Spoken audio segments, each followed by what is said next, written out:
All right. Hello. Welcome back to Unqualified Analysis. Today, we have got the NFC South Preview. Broke this up into two episodes for the convenience of listening. And so you don't have to listen to an hour 45 minute long episode. I'm what is the phrase? I'm a generous God. What can I say? What can I say? Is that conceited? Yeah. Whatever though. Whatever though. We're just going with the flow. So, today, NFC South Preview. I am not doing a fun fact up top, and that's not because I only have two facts left. No, of course. No. We would never do that. We would never just undercut the integrity of the whole segment there. No.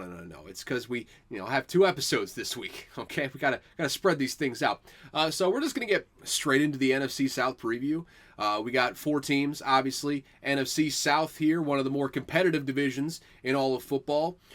That's the nicest way to describe the division. And it's basically the same thing this year for the most part. I don't think any team got substantially better outside of maybe the Atlanta Falcons bringing in Kirk Cousins. But let's get into this thing. Starting off with the division winner last year, we have got the Tampa Bay Buccaneers coming off of course, a division championship. They win a playoff game versus the Eagles in the first round, hosting them. All sorts of problems with that team, but they got the job done there in the first round and made us some money if you were tailing the picks that week. Thank you very much to Baker Mayfield and co. Dave Canales. Good luck over there in Carolina. You're with the enemy now, I suppose, in the eyes of the Tampa Bay faithful. But they come into the offseason with, Jesus, with a couple of holes. If I stop just oinking like a pig here. So they got a couple of holes to fill. Obviously, Ryan Jensen's no longer there. They had to get a new center, wide receiver. I mean, everyone outside of Mike Evans kind of took a step back last year. Cornerback, all that sort of good stuff. Offensive tackle, all that. But let's see what they did in the draft this year, because they addressed a lot of those concerns. Starting off in the first round, they get center Graham Barton, fill an immediate area of need, standout guy over there with Duke. One of the best, if not the best, center in the entire draft in this last year. They get him in the first round. That's a good pick to start off with. They get Alabama edge Chris Braswell in the second round, a guy that never really lived up to the. I believe he was a 5-star coming in, going to Alabama. Never quite lived up to that billing. But incredibly talented guy. Maybe didn't quite have the numbers that Dallas Turner did over the last year. But incredibly talented guy there at Alabama. He comes into a really solid defensive scheme, defensive culture over there with the Tampa Bay Buccaneers. So you got to love that in the second round, getting Chris Braswell. In the third round, they get safety out of Georgia, Takey Smith, in the words of Donald Trump. They get also in the third round, wide receiver Jalen McMillan, stand out at Washington. I think he's going to play a big role there in year one for him. Then in the fourth round, they get Bucky Irving, who I think is going to play a pivotal 1-2 punch role with Rachaad White there in the backfield. Rachaad White is one of the, if not the best receiving backs in the entire league, so he's probably going to be playing a lot of that sort of role. I could see Bucky Irving coming in fairly frequently to spell him, though. I think that's a good 1-2 tandem. Maybe not quite the Thunder and Lightning. I guess Rachaad White would be the Thunder in this situation. He's a big boy. But an interesting mix of dynamics there that, I mean, you draft a running back in the fourth round, he's almost guaranteed to play. I mean, if you draft any running back like fifth round or higher, I just kind of tend to believe that they're going to play fairly early or they're going to play a pretty big role. So Bucky Irving, another good pickup for them in the backfield. And then from there, you get a sixth round and a seventh round pick. Guys that probably aren't going to play, but hey, Elijah Klein is a guard. They drafted him in the sixth round. Good chance he plays at some point, so maybe watch out for that one. But there you have it. There is the key players in this past draft for the Tampa Bay Buccaneers. Let's go ahead and take a look at their depth chart here real quick. So, starting off on the offensive side of the ball, you got Baker Mayfield coming back for his second year with the team. He was a revelation last year, recaptured a lot of what we saw from him in college. Maybe not quite as good as that number one overall pick billing, but a gutsy player, a player that played the best football of his career last year, and a player that, some stuff to prove this year with his offensive coordinator Dave Canales heading on over to Carolina to help revive Bryce Young's career. We'll talk about them here in just a few minutes or so.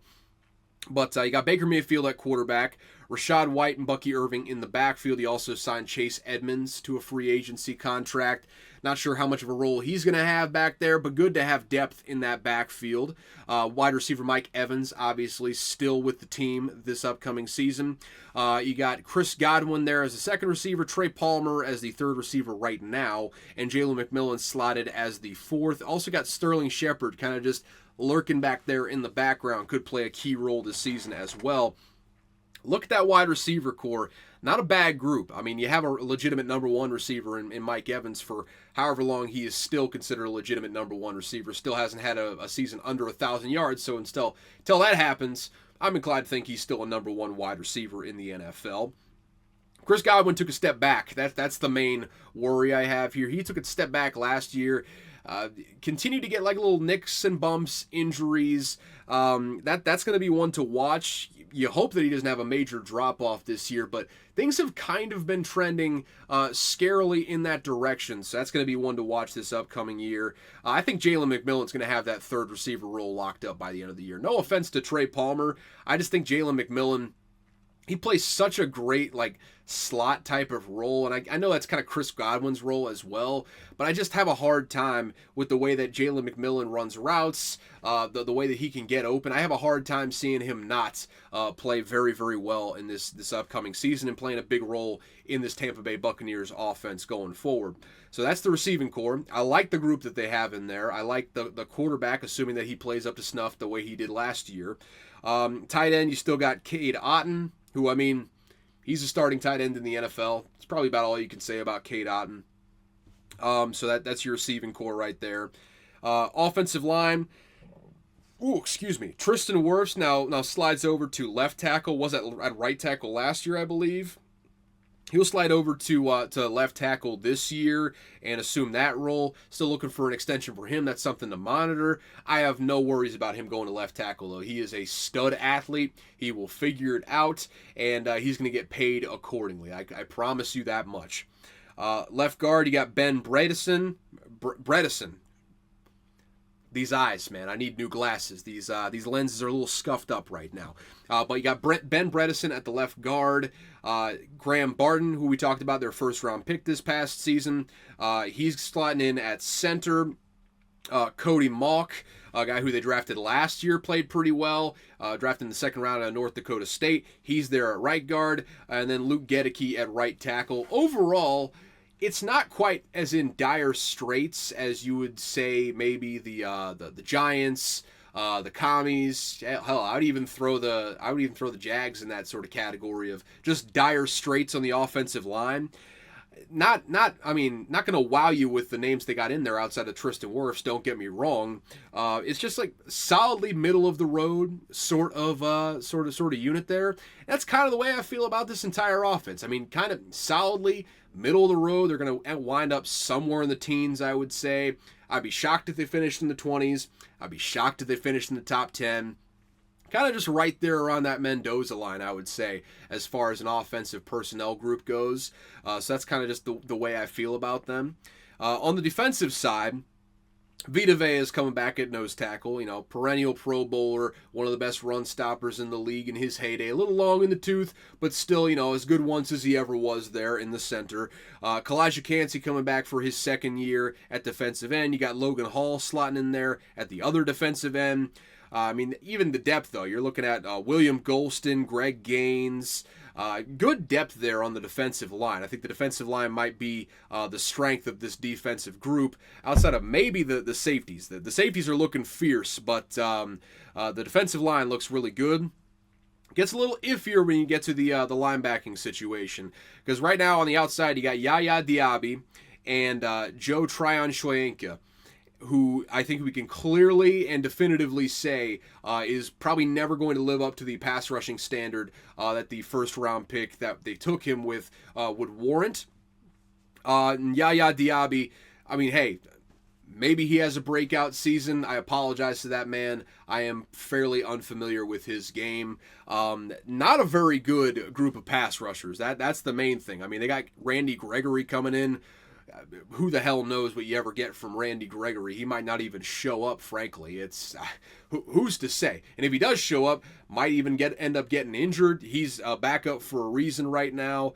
You got Chris Braswell, obviously, as depth. I think you're hoping that he steps up in a big way to take, if not one of the starting jobs, at least a high leverage backup role with third down pass rusher sort of guy to come in.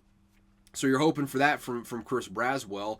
The good news is you still got Levante David there in the middle. He's still your starting inside linebacker. He's still an absolute workhorse. He's an absolute beast, one of the most underrated players in the entire league. Next to him is KJ Britt, though. Stepping into the role that's, oh God, White. What's his first name? Devin White. He left in free agency. I forget where he went exactly. I know he left in free agency, though. So KJ Britt steps in. Wholly unproven commodity at this point. But at least you have Levante David there. Bit of a mixed bag on the front seven overall when you take a look at it. I mean, they're like, the defensive line is good. The pass rush is not good. Inside linebackers about 50-50. I think that puts them middle of the pack, but bottom middle of the pack when you talk about the front seven there. It's just not quite up to the standard that you're used to seeing from a Tampa Bay Buccaneers front seven right now.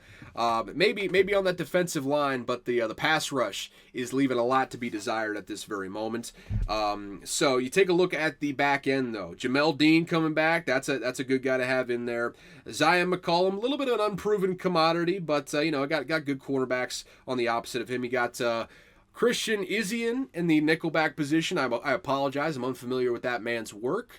But at safety, you got a 1-2 tandem that could go toe-to-toe with just about anybody. You got your franchise player in Antoine Winfield Jr., who you signed to a big extension this last offseason. And you got Jordan Whitehead, who I believe took a year's sabbatical in another place this past offseason, or this past season, if I'm not mistaken. But he is back with the Tampa Bay Buccaneers. So you got that 1-2 punch there at safety, which is good. Should make up for a little bit of the deficiencies on the outside, and hopefully by extension makes up for a little bit of the deficiencies in the front seven. But overall, solidly above average sort of group there in the secondary. I would say when you factor in those safeties, factor in Jamel Dean over there as well. Zion McCollum and Christian Izien, a little shaky on that, so I definitely wouldn't say they're a top 10 unit, but certainly top half of the league. And, on the whole, you look at this whole team, about middle of the pack. That's, I mean, you don't have really a top 10 unit on both sides of the ball, really. So, I mean, this is kind of an average football team when it's all said and done. So, the way I see it, ceiling for the Buccaneers, probably 10-7. I really couldn't see him getting 11 wins unless, the floor just falls out for the Saints, or the same thing happens to the Panthers. You could see that happening for sure, and then maybe the Buccaneers get some cheap wins in there to kind of pad the stats. But 10-7 overall just kind of feels like the best case scenario for them. Like all goes well, Baker Mayfield plays up to snuff. The offense ends up being like top half of the league sort of thing. Defense, same sort of thing. 10-7. Maybe you win the division again. That's certainly not out of the question. I think at best they're a solidly above average football team, not a really good football team, and not a great football team. So 10-7, that's my ceiling for them right now. Floor, probably 7-10, kind of a high floor, just kind of based on the guys they have in there. Again, they're a solidly middle of the pack sort of roster. They're not going to wow you in a whole lot of areas. They're not going to disappoint you in a whole lot of areas either. They're just solidly right around that Mendoza line as a team. So if things go wrong, a loose ball here or there, a missed kick here or there, 7-10, certainly not out of the question for the Buccaneers. My prediction, I think same as last year, man. 9-8. 9-8 is right where I'm looking at. Like I said, I feel like an average sort of football team coming into this season. So 9-8. right in that sweet spot. Maybe you're kind of in position to steal a wild card spot there when it's all said and done. That's kind of where I'm seeing things shaking out for the Tampa Bay Buccaneers. So 9-8 for them. Let's move on down the list of standings here. I've got the order is all messed up here, folks. Basically, I'm just using the same note as last year. So I have the Panthers in second place, and that certainly was not where they finished last year. So Saints, let's take a look at the New Orleans Saints. Starting off with their draft here. Got a couple good picks, but they've been in cap hell so long that, it's just, you're basically just hoping on good picks in the draft and then making it work from there. Not a whole lot of picks in the top half of the draft. They really only had two. They had their first round pick and they had their second round pick. In the first round, though, they took a position of need. Obviously, you're moving on from Andrews Pete. So at tackle, I believe Andrews Pete was a tackle. Maybe he was a guard. I apologize. He wasn't very good either way, no matter what he was playing. And also, you lose Ryan Ramczyk for the season. That certainly hurts the hell out of you. So you bring in Talise Fuaga out of Oregon State, one of the most versatile offensive linemen in the entire draft. He'll slot in and start right away, I can guarantee you of that, whether he takes Trevor Penning's spot or Trevor Penning stays pat and he takes the other tackle spot. Talise Fuaga will be in the starting lineup at one of the tackles for the New Orleans Saints this upcoming year, so that's a good pick there, big-time area of need. Second round pick, they get my man Kool-Aid McKinstry out of Alabama, cornerback, providing some depth there behind Paulson Adebo and Marshawn Lattimore. Good pickup there. I think when the offense has as many holes as it does in the offensive line, it would behoove you to kind of lean into. Sorry, I got a text there and it just totally threw me off my mojo. You want to lean a little bit more into the defense if the offense is kind of shaky on the other side of things. So getting a guy like Kool-Aid McKinstry in there makes a lot of sense for him. Then you jump all the way to the fifth round. They didn't have a pick from rounds 3, or they didn't have picks in rounds 3 or 4. So that was a confusing way to put that. But they didn't have picks in rounds 3 through 4. They come into round 5, and they get Spencer Rattler, quarterback out of South Carolina. And I believe he was the first quarterback off the board since the first round. 6 of them went in the first round. So major drop-off after that. I think there's an argument to be made that there's a major drop-off after 3, and then a major drop-off again after 4 based on the prospects there. But,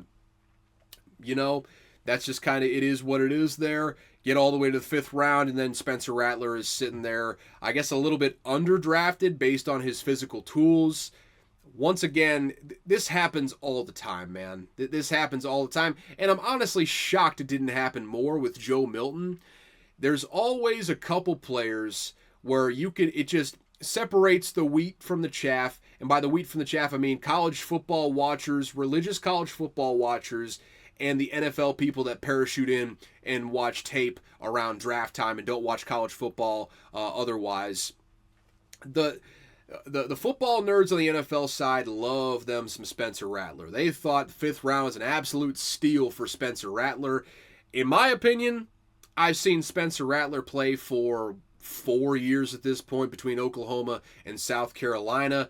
He's just not that good of a quarterback. I don't care what his physical tools are. He had a couple great games in there. Okay, yeah, give him that at the very least. He had some clutch throws. Hey, give him credit where it's due. But on the whole, he was inconsistent. And he had those good games. On the other side of those good games, you often had some of the worst football you've seen in your entire life at the quarterback position, though. So, hey, Project QB, you sit him behind Derek Carr. Maybe you get something out of him. Do you have a good offensive structure in place to develop him? Yet to be seen for the New Orleans Saints. But, hey, flyer in the 5th round, you could do a lot worse than Spencer Rattler. I'm just not nearly as high on Spencer Rattler as I think a lot of the football heads were in the NFL space. Woo, excuse me.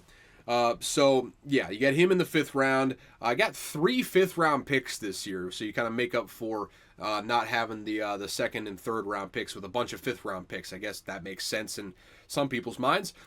So the second pick they got in the 5th round was Bub Means out of Pittsburgh. Great name, great name. I hope he plays it for no other reason than you get to hear Bub Means on the telecast live there. Outside of him, he gets linebacker Jalen Ford in the 5th round as well.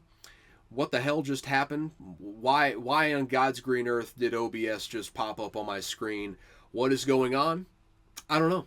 I simply don't know. So we're just going to close that out and pretend it never happened. It never happened. Woo! Already flitted out of their brain right there.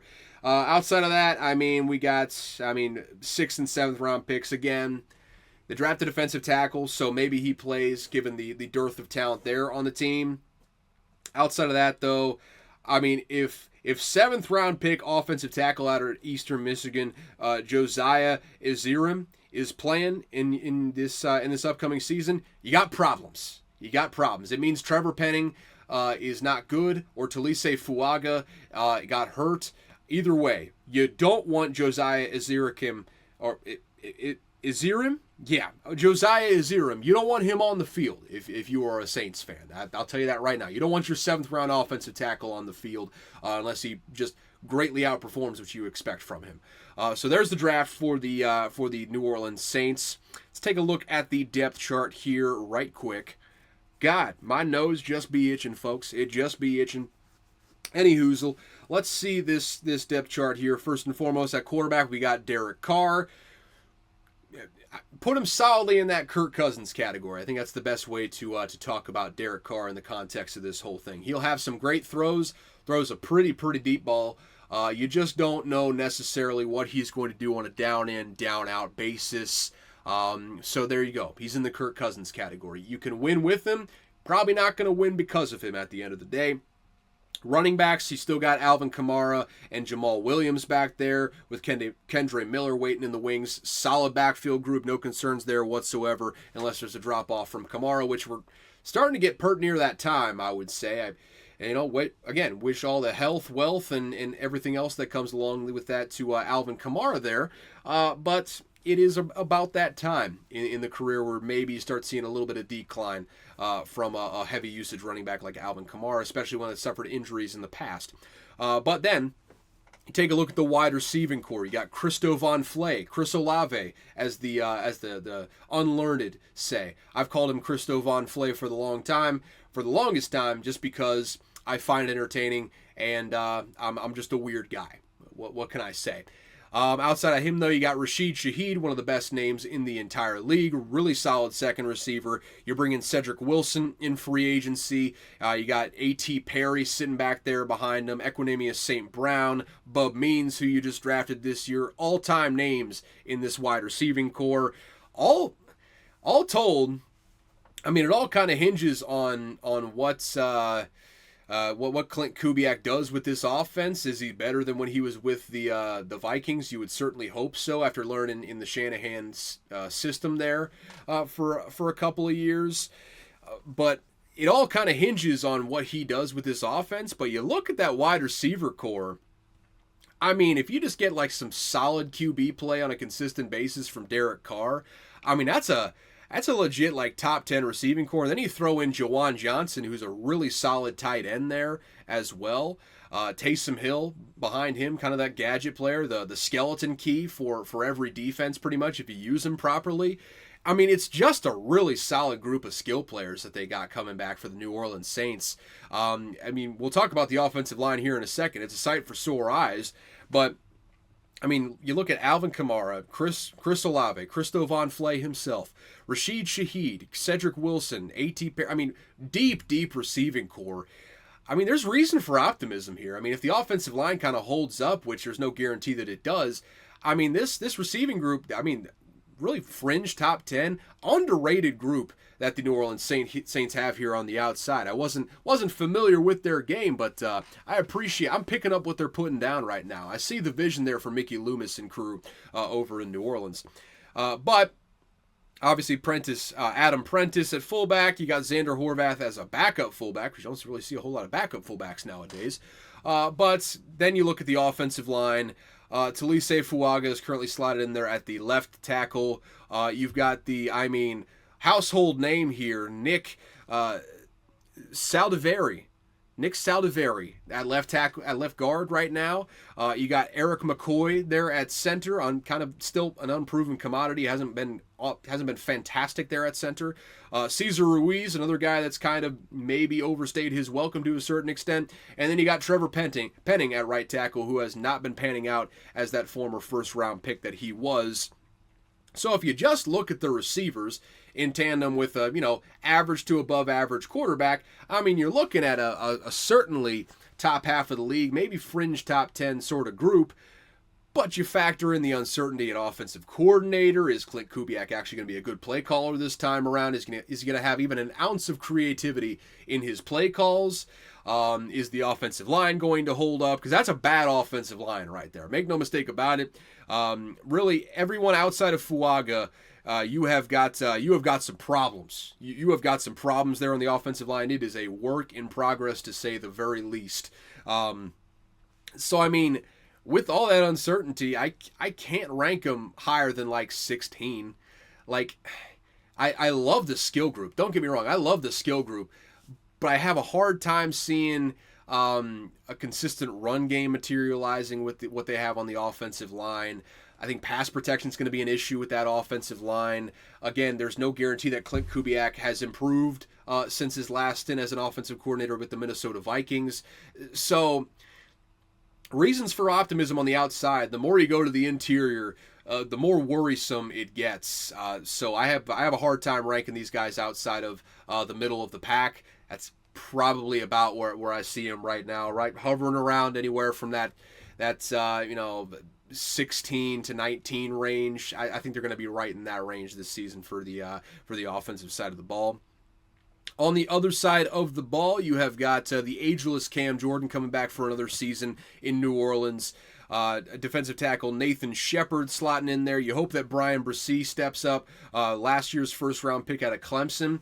You're hoping that he steps up in a big way, but he's currently not slated to start. At the other defensive tackle, you have got Kalen Saunders coming back for another year, and then you got Carl Granderson at the defensive end opposite of Cameron Jordan.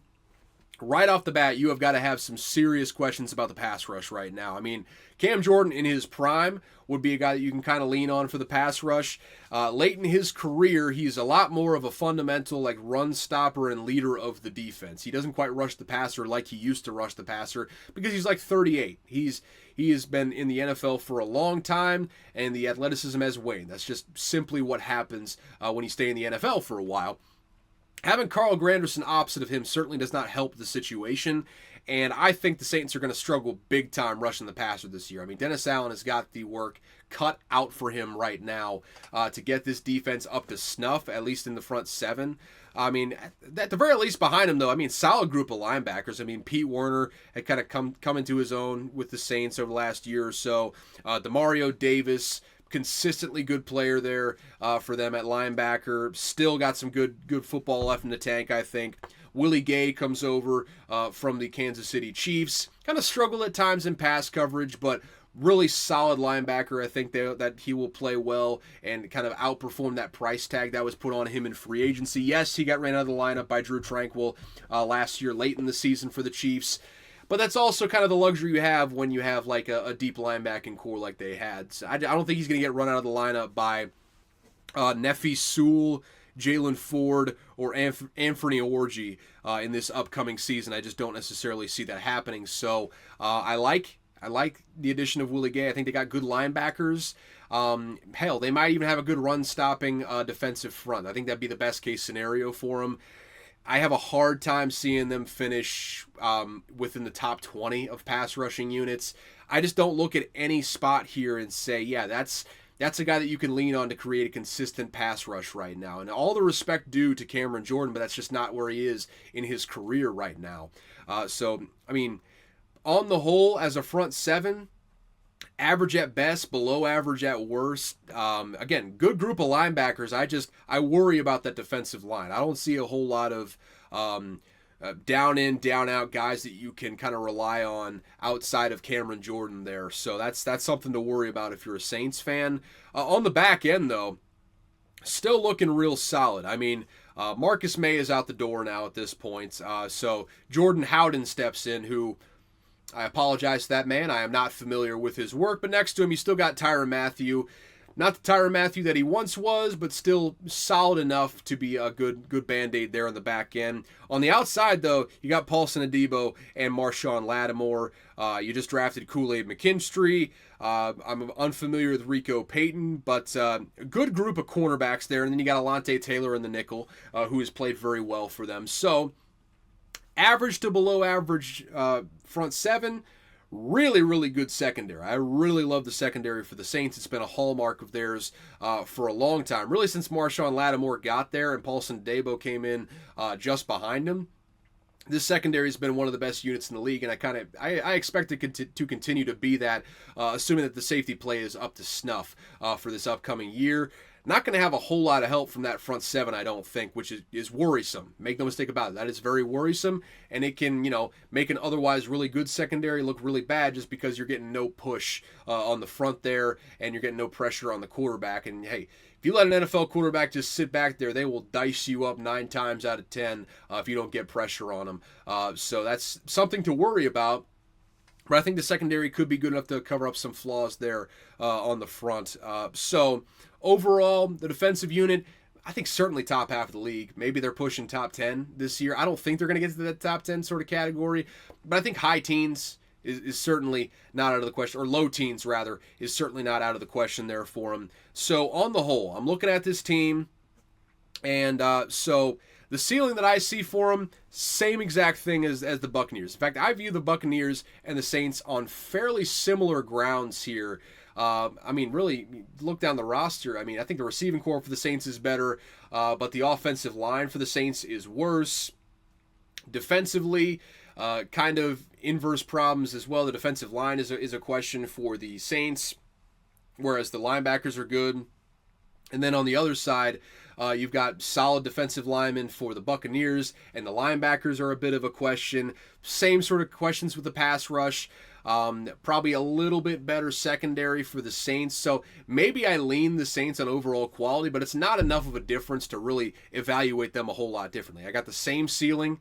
10-7. I don't see them finishing a whole lot better than that. There's some major flaws in this team that are going to keep them from getting to that 11-12 win mark, I would say. On the bottom half, though, on the bottom end of this, the floor, 7-10. Same exact thing as the Buccaneers in my mind.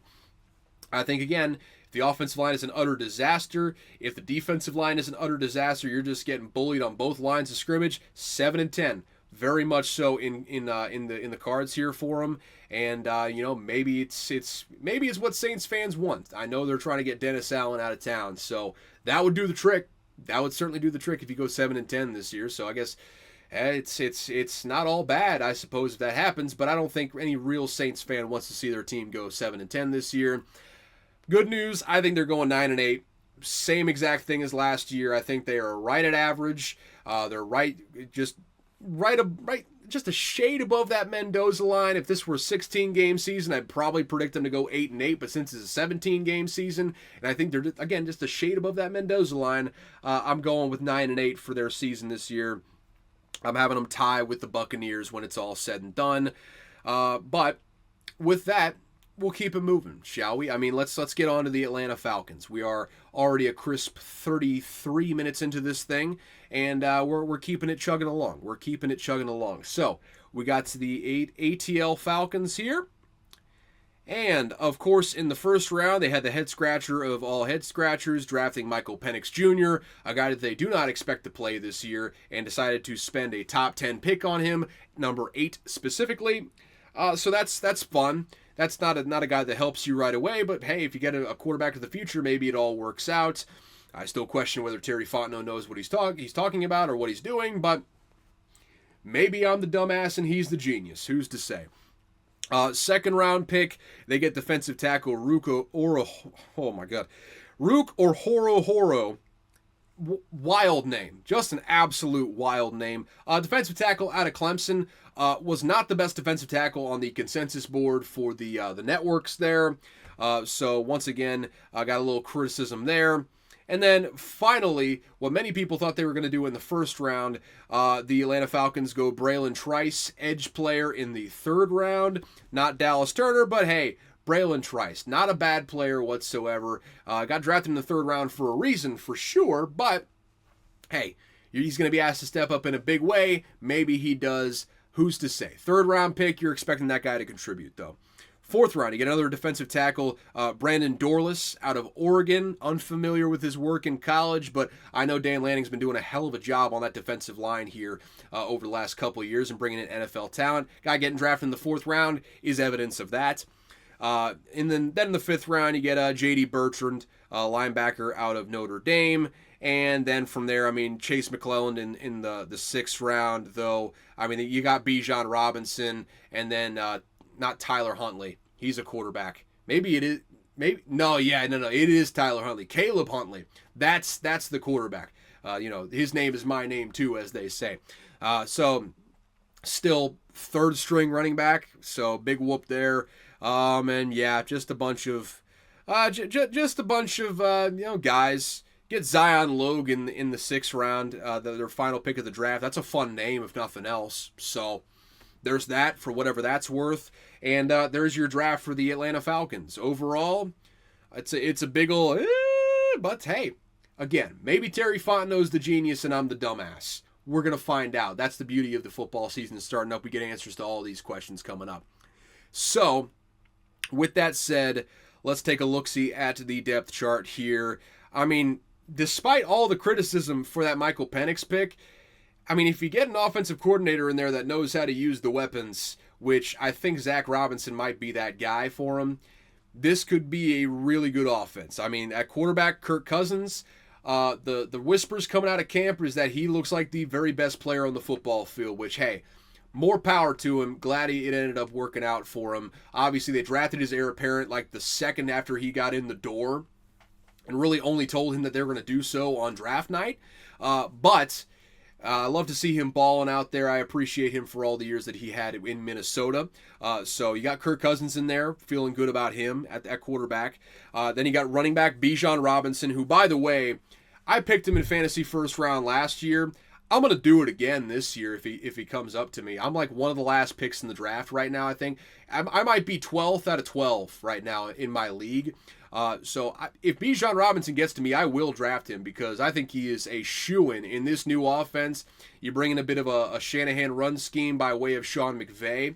And, I feel like Bijan Robinson's going to have a huge year. I feel like 1,600 yards on the ground, plus what he's able to do through the air, catching the ball. I think Bijan Robinson is going to show that he is already a top 5 back in the league and maybe the best back in the league by the time this season is all said and done. I think that highly of Bijan Robinson. I think he's going to be the centerpiece of this offense.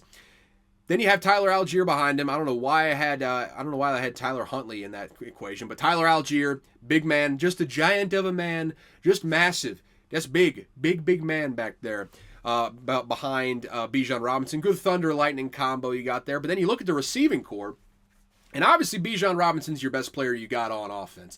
He is going to be the centerpiece. But when you bring in a solid quarterback and you have weapons like Drake London coming back, like Kyle Pitts coming back, I think he'll be utilized properly in this new offense now. You bring in Darnell Mooney. You overpay for him, $13 million a year. Probably not what I would have given up for Darnell Mooney, but quality second receiver to bring in there behind Drake London. Rondale Moore never quite lived up to that second round sort of billing, but super fast guy that you can use in a lot of facets in the game. And all of a sudden, you look at this group, and you got to feel great about this Atlanta offense right now, man, because they are multiple. I mean, it's not just leaning into that running back where you can stack 8 in the box, because, I mean, Drake London's going to kill you. Darnell Mooney is probably going to kill you as well. Rondale Moore can be used in some creative ways that ultimately lead to your untimely demise. It's just a really, really good group of receivers. I wouldn't put it quite on that level of what the Saints have right now. I think the Saints just have a deeper, better receiving core, quite frankly. But the top line talent is, I mean, Drake London, I think, is right on that level with Chris Olave right now. So I love this group of skill players that the Falcons are bringing in right now. I feel very good about it. And then you look at the offensive line. Obviously, shout out to Robert Burns, the fullback right now. He's out. Hope he feels better. Hope he comes back off that injury and feels just tip top shape. Those were words that I just put together. But you look at the offensive line. I mean, you got left tackle Jake Matthews, stud.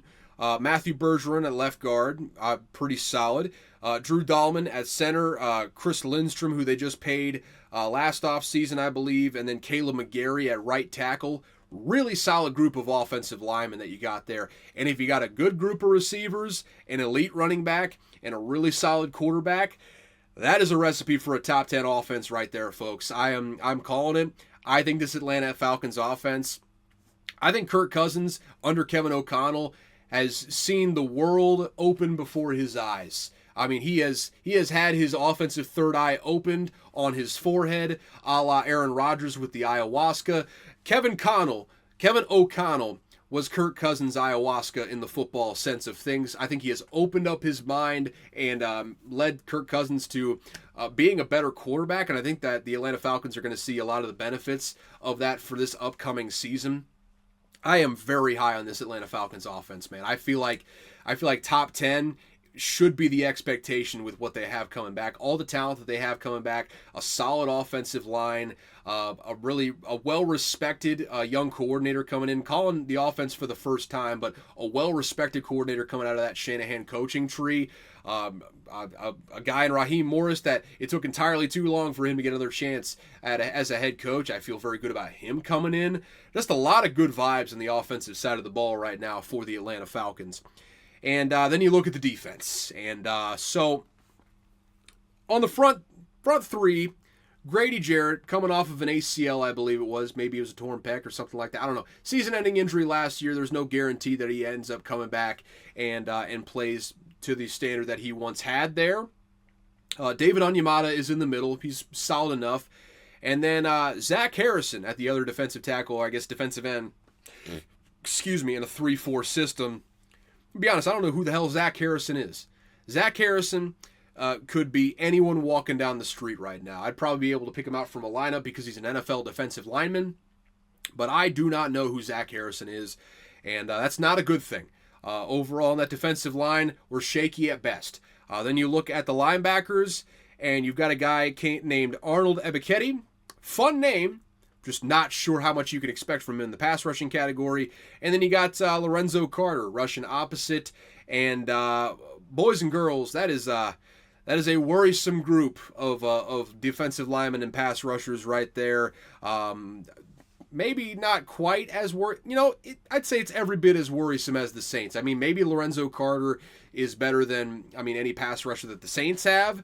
Outside of that, though, not a promising group of up front guys right now. It is the cupboard is bare, as they say. Not looking good there on the front. You got Caden Ellis and Troy Anderson as the inside linebackers. Okay, sure, why not? Well, we'll see if it works out for them. I know Troy Anderson's a fast-ass white boy, so I respect that. Outside of that, though, I don't know how good he is at football. The front seven, I would just solidly put them at below average. You see him probably, rank him probably in the late teens to 20s, maybe even in the mid-20s, going towards the bottom of the league there. I don't feel very great about this front seven for the Atlanta Falcons. Then you look at the back end.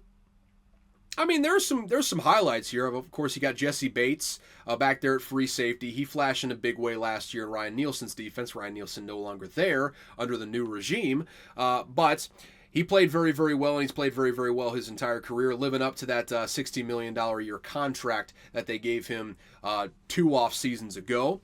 A.J. Terrell, solid number 1 cornerback you got out there. But you're looking at strong safety DeMarco Helms, which unproven commodity to say the least. At the other cornerback, you've got Clark Phillips. You got Mike Hughes coming in there in the nickelback spot, which, hey, former Viking, all the wealth and prosperousness in the world to Mike Hughes. If he's playing a key pivotal role in your secondary, I would be a little afraid at this stage in Mike Hughes' career. I don't know what to expect from Clark Phillips III out there. So, a bit of a mixed bag in the secondary. And I'd say they're probably about average at best. You got a couple good pieces. You got a good number 1 cornerback. You got a really good safety. But there's holes elsewhere in the secondary. That puts them right about middle of the pack. And I look at this defense, And you hope that, Raheem Morris brings some of that mojo over from his defensive coordinator days to help out with this defense. But, man, there are some major personnel holes with what I see here for the Atlanta Falcons right now.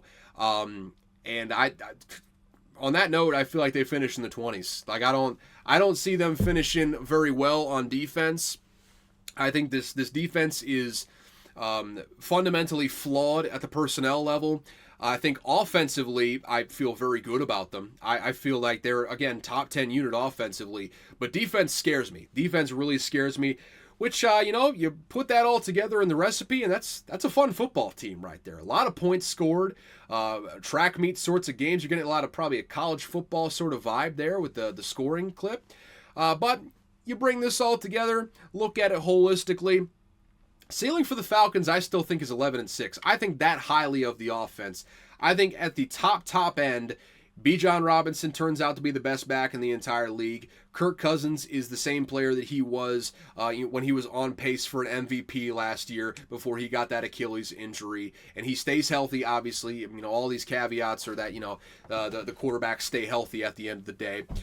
I think they have enough in place on that offense to overcome some deficiencies on the defensive side of the ball, end up going 11-6, dominating the division, and locking up a playoff spot there. Floor, though, if the offense is maybe back end of the top 10, maybe they underperform a little bit, finish outside of the top 10, and the defense is as bad as I expect it to be, 8-9. 8-9 is certainly not out of the question for them. They could very easily finish under 500. It's the goddamn Atlanta Falcons. That's just that's their bread and butter over the last, my entire life, give or take. So 8-9, not out of the question. My prediction for them is that they're going to go 10-7. I do think they win this division. I do think that they have the best roster in this division overall, just based on the strength of that offense, quite frankly. 10-7, though. 11-6 is possibly in the cards, but 10-7 just feels right for them. I think they're going to drop some games just because of the some holes in the defense where the offense just simply can't keep up. But I do think they get to 10 wins. I do think that they end up making the playoffs and winning this division. I just think they're the best team in this division. One thing I would like to note, though, I'm taking a lot of notes right now as I go through these divisions of like possible gambling trends to take advantage of before the books catch on. Possible over machine in the early part of the year. When you're looking for an over, it's the exact inverse of an under. So for an under, obviously you're looking for bad offense, great defense. For an over, it's the exact opposite. Great offense, bad defense. And I think the Falcons are going to fall right in that sweet spot this year, man. I think their offense is going to be really good, and I think their defense is going to score or give up a lot of points. And until the books catch on to that throughout the course of the early season, I think, boys, we can make some good money betting Falcons overs to start the year. And I know I've said this before, and I've fallen flat on my face. I really do believe it this time. I feel like the Falcons are going to be an over machine for like the first month of the year before the books start catching on and setting those lines at like 53, 54, kind of pricing out the value, so to speak. But we got to take advantage of that. Early in the season, reconnaissance pays dividends, folks. And if you do the reconnaissance now, you can make some money in the early season while the books are still trying to figure out what these teams are. So just worth noting, just worth a little note there. I am running dangerously low on battery here. So we're going to breeze through the Panthers. Not really a whole lot to talk about here in the first place. Obviously, they get a new offensive guru, a man who wrote a whole book with his wife about how he just cheated on her until the cows came home for the longest time, and then he found his faith and found God, and then started only having sex with his wife. How noble of him. How noble of him. But a lot of holes to fill in the roster. They were the worst team in the league last year with a bullet. They were god-awful. Everything was bad from top to bottom in the organization. And you know what? To their credit, I think they got a little bit better in this offseason. So, looking at the draft here. Last pick in the first round. Panthers trade back up into the first round and get wide receiver Xavier Legette out of South Carolina. I think that's a high upside play. if it works out in year one, there's a reason that he's getting DK Metcalf comparisons. It's because, he's a 6'2", 6'3", 230-pound absolute freak. Has a lot more fun of an accent than DK Metcalf. I'll tell you that right now. He's got a country-ass Southern accent, and you love to hear it. I could listen to Xavier Legette talk all day. I understand about, 50 to 75% of what he says just by virtue of having lived in the Deep South for a long period of time. But I love, even the stuff that I don't understand what he's talking about, I love listening to him till the cows came home. But I think on the field, he was a monster last year. I think he could be a monster coming into the NFL. And frankly, the Panthers are going to need him to be a monster if they want this offense to improve from what it was last year, because there was no one getting any separation in that receiving core last year outside of Adam Thielen, and Adam Thielen was getting about 1 million targets a game because, again, he was the only receiver worth a damn in this offense. So they need Xavier Legette. I like that pick. Second round, as the battery saver turns on my computer. Second round here, we have got Jonathan Brooks, running back out of Texas. Might have been a first-round pick even, maybe, if he hadn't torn that ACL over the course of last season with Texas. Might not start the year. I think there's whispers that he will end up starting the year coming off of that ACL. But an explosive player. The best running back in the entire draft, and I think he was drafted first of the running backs, even coming off of that ACL injury this past season. Whenever he comes back, Chuba Hubbard is currently slated as the starter right now. He is just warming the seat for Jonathan Brooks for whenever Jonathan Brooks gets healthy, because I'm here to tell you he is going to be the starting running back whenever he comes back. He is just different than what Chuba Hubbard brings to the table. He will be the starting running back at some point, and I think he's going to be an upgrade for him. I really like that Jonathan Brooks pickup as well.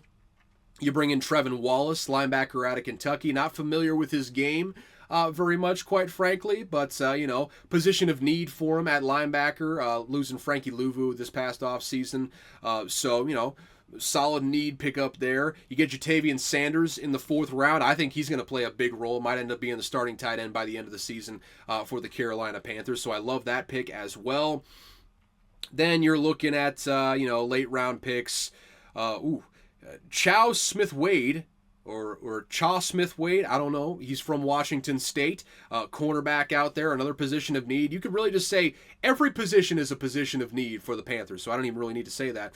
And then, of course, the steal of the draft. When you get Jaden Crumedy, defensive tackle out of Mississippi State, in the 6th round, I think you had the greatest draft of all the drafts in this year. So shout out to Dan Morgan in the first year as the Carolina Panthers GM for having just an immaculate steal there in the 6th round. And do I even need to talk about the 7th round pick? It's Michael Barrett. I'm already there, so might as well just say it. Michael Barrett, linebacker out of Michigan there in the 7th round.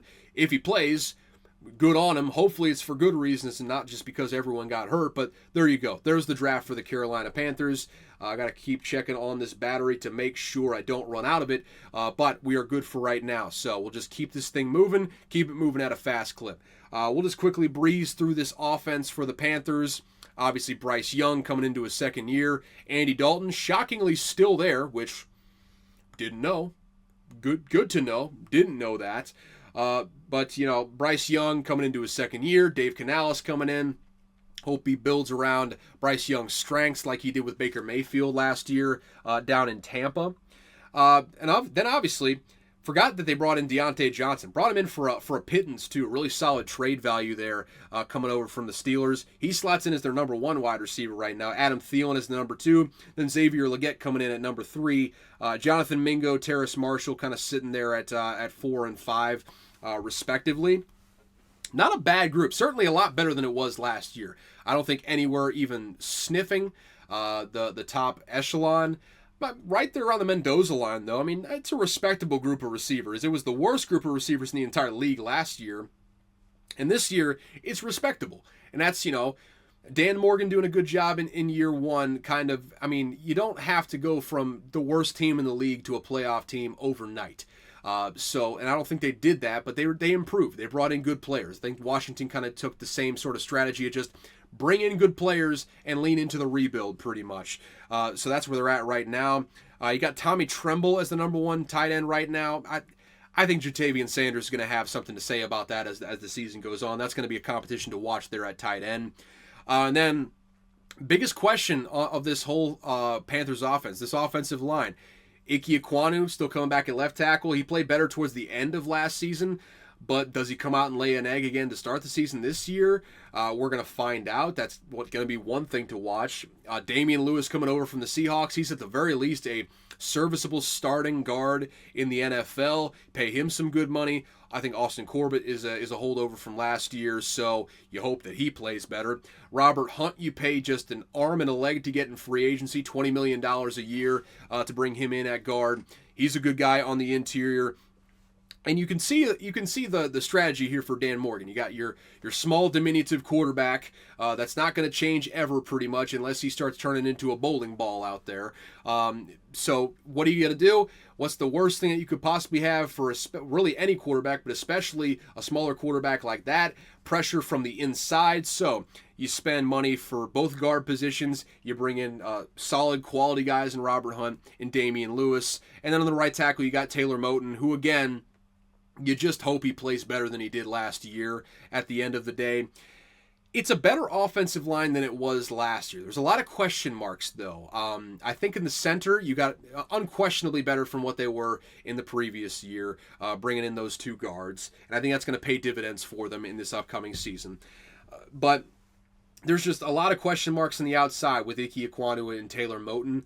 Even with Austin Corbett in the center, there's really no guarantee that he plays well this year. It was one of the big downfalls for this offense last year, in addition to the receiving core that really had a bad offensive line as well. So it's going to be a situation to watch there. I think they're like probably lower middle of the pack right now. Like, I love the moves they made. They still haven't quite fully finished the project. And hey, the ceiling on this group is high if Ike Ekwonu plays like he did in his rookie year again. If Ike Ekwonu comes back and plays as good as he did 2 years ago, this is a totally different story we're talking about here. But there's just so much uncertainty. I don't really know where to start with this whole thing right now. So middle of the pack at best, probably lower middle of the pack is where I put them right now. On the whole, as an offense, I mean, I probably see him finishing in like the 20s. I'd say it's probably like low 20s though, like 21 to 24, somewhere around that range. Maybe if things go well, they bump that up into the teens. There's still a work in progress, I would say. I think they did some good things around Bryce Young. There's still a question of how good Bryce Young is going to be at the NFL level. How much can the new system with Dave Canales kind of bring him along, put him in a better position? A lot of questions there on the offensive side of the ball. So they're a work in progress. I think they did a lot of good stuff this offseason. I could certainly see them finishing in the middle of the pack. But for right now, I'd predict them right around there in the 20s as far as an offense goes. Not the worst offense in the league, but certainly not really approaching anywhere where you would say they were going to be a good offense this year, or a really good offense even this year. Looking at the defense, they got A'Shawn Robinson in there, Shai Tuttle at the nose tackle. Oh God, the battery's running low. Oh God, I might want to plug in my PC. I do, and we're going to get through this here in just a second. Wow! 6% remaining right now. I'm going to have to, I'm just going to have to move this to the living room because I can't afford to have this thing crap out on me. So 2 seconds. We're just going to go plug this thing in and we'll be back right now. All right, so we are back. We got an old school angle with, bad lighting, all that sort of stuff. I probably should have gotten this situated before I even started talking. But we're in the living room now, folks. Lighted by the harsh light of my monitor here. So let's finish this thing out. I made such a mistake. I made such a mistake putting the mic on my left side here. Give me just a second. All right. So let's continue on with the Panthers evaluation here. I'm talking quieter because I don't really want my neighbors to know me as the loud podcast guy who only has like 3 to 5 listens an episode. So we're just going to be nice and quiet here for the last 5-10 minutes of this episode. But let's look at the defense for the Carolina Panthers right now. They got A'Shawn Robinson at the left defensive end, Shai Tuttle at the nose tackle, Derek Brown at the right defensive end. Not a terrible group, to say the least.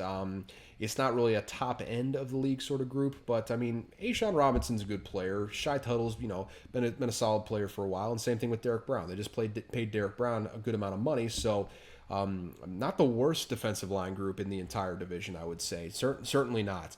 I need to mess with this monitor a little bit. Oh God, that's really not working either way. Either way, there's just a giant glare in there. I hope you can't see the porn that's up in the background. I do apologize for that. So looking at the pass rushers, though, that's where we start to see a little bit of a drop off here. I mean, you got DJ Wanham, shout out to the former Viking, but not the greatest pass rusher in the world, especially not as a starter. Then you got the ageless Jadeveon Clowney, easy for me to say, coming in at the other side there. Paid him a good amount of money this past offseason.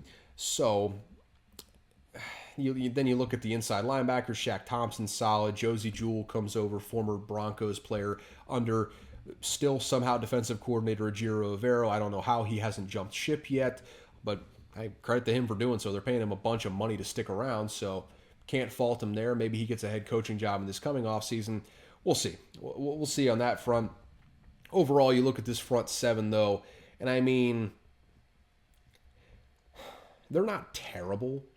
I would put them I don't know. I'd put them right on that level with the Saints, where I don't know where the pass rush is going to come from. It's probably going to have to be Derek Brown and A'Shawn Robinson in the middle. At least they have those guys, though. So I'd actually put them a little bit above what the Saints are putting out there right now, just because there's at least one or two guys where I can say, okay, you can look to them for some pass rush for this upcoming season. Outside of them, I don't really see a whole lot of that in this lineup, though, especially not on the outside where you're looking for consistent pass rush at the end of the day. I think Jadeveon Clowney really benefited from being in the Mike McDonald scheme last year defensively. Kind of got a lot of extra pressures that way. So, yeah, I feel like there's probably going to be a bit of a drop off from Clowney this year, and you're going to be asking a lot from those interior guys. Not the worst front seven in the division, though. I think the Atlanta Falcons are decidedly worse than what the Panthers have. But then you get behind them. I mean, honestly, you look at this defense, and I mean, it's kind of the thing that enticed me last year with them. When you look at the top line, I mean, outside of the pass rush, which is obviously a problem, I mean, not bad names out there. I mean, you got Dane Jackson, who's to say? You hope he steps up. But I mean, you got J.C. Horn, who, if he stays healthy, he's one of the better cornerbacks in the entire league. You've got Xavier Woods back there, who's played very well at safety as well. You've got Jordan Fuller, who has played pretty solid at safety throughout the course of his career, and you got Troy Hill at the nickelback. So I mean, it's not a bad group. I would put them on the whole right around the Mendoza line. Like I think they probably finish somewhere in the teens. Maybe if Ejiro Evero kind of recaptures some of that magic that he had with the Denver Broncos that made him such a hot commodity, maybe you see him finishing a little bit higher, but not a terrible group. Not a terrible group overall. Just some solid players in there. Again, same thing that I was talking about with the draft and just the philosophy of this offseason for Dan Morgan. Are they the best team in the league? No. Are they a good team? Probably also no. But they improved. They improved this offseason. They went from the worst roster in the entire NFL to, I mean, not the worst roster in the entire NFL. And that's improvement. That's improvement. They got better, and that's really all you can ask for in year one of just an abject disaster situation that the new regime was walking into. So look at them on the whole. I would say the ceiling for the Panthers probably 7-10. Like if the offense ends up playing up to snuff for them coming up this year, if Bryce Young is better, Dave Canales kind of builds around Bryce Young in a way that makes the offense better as a whole. I mean, obviously, I like the receiving core better than what they had last year. I don't think they're going to be dead last in all the offensive statistics like they were last year. I just still don't think the offense is going to be good enough for the defense to win them games, and I don't think the defense is good enough to really win them enough games to really make a playoff push. So 7-10, if all things go well, I mean, if you're a Panthers fan, you get 7-10 after the abject failure that last year was. I think you're real happy with that. Floor, though, is still really low. Still very, very low. I mean, there's a real chance that Bryce Young just simply isn't the player that he was expected to be coming out of college. And in that case, the whole offense is going to perform badly. Maybe Xavier Legette doesn't perform up to snuff for what you're expecting for a first-round pick. Ike Ekwonu just continues to not play well in early season and maybe even for the full season. Maybe the free agency picks don't pan out on offense. And then on defense, you don't get any pressure, and the secondary gets kind of roasted sometimes. That's a recipe for 4-13 right there. I could very easily see 4-13 from this team, and then they'd be right back there in the top 5 once again. At least they have a first round pick this time around. Didn't have one last year because of the worst trade of all time. So, although they did trade 3 first round picks, I don't think they have a first round pick in this upcoming draft either. What a dumb trade. What a terrible trade by the Carolina Panthers, man. Just wow. Scott Fitterer, what a job. What a job from the GMing position you had there. So overall, my prediction for them, I think just a shade above that 4-13. I am going with I put 5-11 there. That's not a record that can possibly happen in the NFL anymore in a 17-game schedule. Let's go 6-11. I think 6-11 is right where they're going to be. They're better than they were last year. They're still not a very good team. They're still a top 10 in the draft sort of team.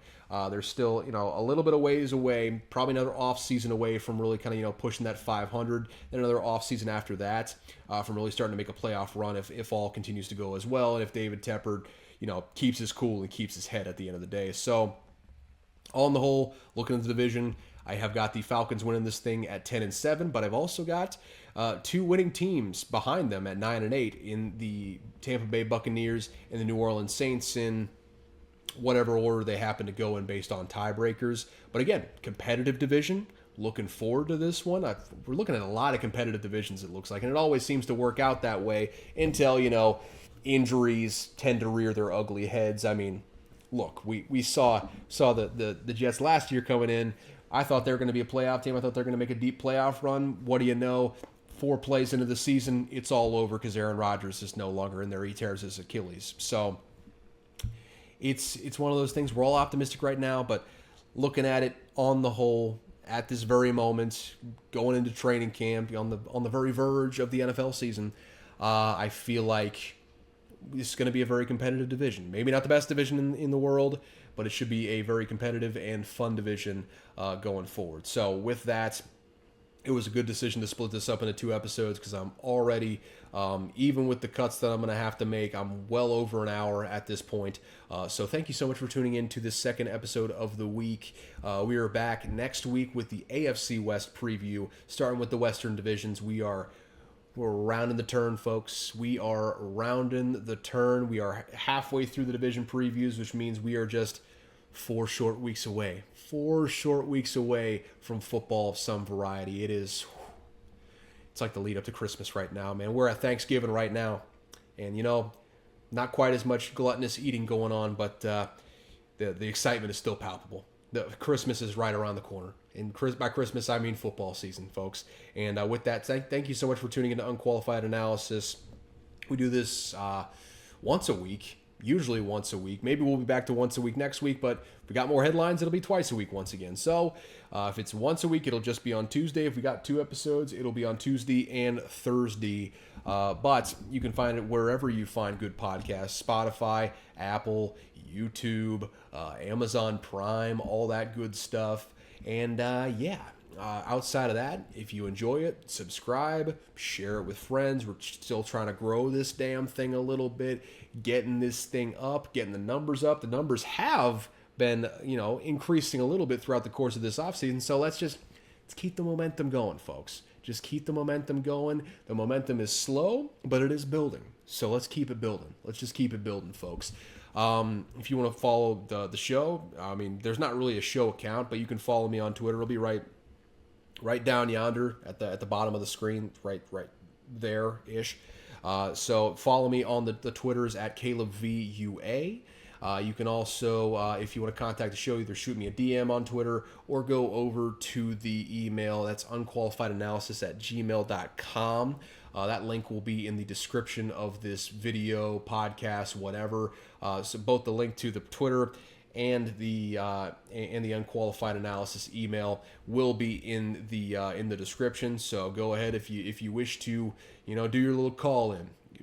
Try to contribute something. I'm more than open to adding stuff into the show if it gets suggested via those platforms. So go ahead and do that. Outside of that, though, thank you so much for tuning into Unqualified Analysis. As always, I have got no clue what I'm talking about. However, one thing I learned this week, this is a long one, so you're going to have to bear with me. In roughly 1875, they don't know exactly when the statutes took place, the British governors of India wanted to curb a cobra infestation. Maybe the most terrifying infestation possible. I mean, it's one thing to have cockroaches and rats and mice that all spread diseases.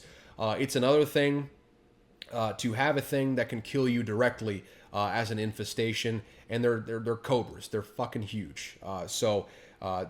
To curb a population of cobras, to curb an infestation of cobras in the city of Delhi, they decided, they devised this, this bounty system where citizens would receive a reward for every dead cobra they handed over to the authorities, the British authorities in India. So in theory, this would reduce the cobra population, and it worked that way for a while, but in practice, people started setting up cobra farms to create a steady source of income from the program because, of course, you would be paid a bounty for any dead cobra. So obviously, lucrative business if you're farming cobras.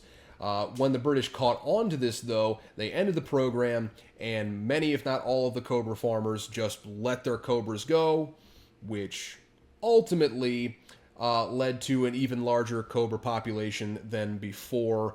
This example spawned the term the cobra effect, essentially referring to what happens when a system made to solve a problem gets gamed that ultimately makes the problem worse. So there you go. You learned something new. Just thank the Lord that you don't have to worry about cobra infestations, man. That's all I got to say about that. And with that, I need to go edit a couple episodes before I have to go to bed. So I will talk to y'all next week. Again, looking at the AFC West. Looking forward to it. Until then, I will see y'all later. Deuces.